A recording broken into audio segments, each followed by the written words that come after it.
તો આવતીકાલે નવરાત્રિનો શુભારંભ થવાનો છે, ત્યારે મહેસાણાના બહુચરાજી માતાજીના મંદિર દ્વારા અનેક કાર્યક્રમનું પણ આયોજન કરવામાં આવ્યું છે। નવરાત્રિ પૂર્વે બહુચરાજી માતાના મંદિરે પ્રક્ષાલન વિધિ યોજવામાં આવી। મંદિરના ગર્ભગૃહ અને અલગ અલગ સવારીની પણ પ્રક્ષાલન વિધિ કરાઈ। આવતીકાલે એટલે કે પ્રથમ નોરતે પરંપરાગત રીતે ઘટ સ્થાપન વિધિ યોજાશે, જે બાદ નવરાત્રિના 9 દિવસ ષટચંડી યજ્ઞ, પલ્લીખંડ સહિતના ધાર્મિક વિધિ વિધાન થશે। દર વર્ષે નવરાત્રિમાં મા બહુચરના દર્શન કરવા મંદિરમાં લાખોની સંખ્યામાં ભક્તો ઉમટે છે, ત્યારે આ વર્ષે પણ મંદિરમાં અત્યારથી જ ભક્તોનું ઘોડાપૂર ઉમટી રહ્યું છે।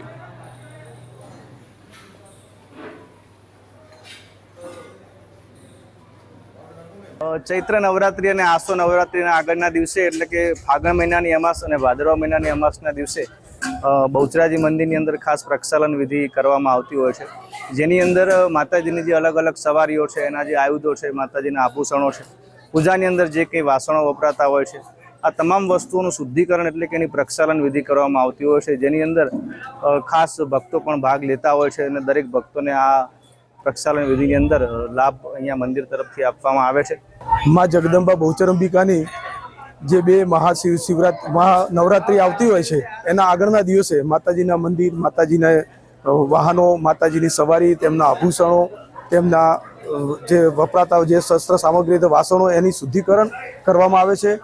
માં બહુચરને માનનારા અને એમના કંદોરિયાઓ ઠેર ઠેરથી પાટણ, ડીસા, વડોદરા, સુરત બધેથી અહીંયા આવી અને માની પ્રક્ષાલન વિધિમાં ભાગ લે છે। મંદિર તરફથી પણ ખૂબ જ સહકાર આપી અને દરેક વ્યક્તિને માની આ સેવા કરવાનો લાભ આપવામાં આવે છે।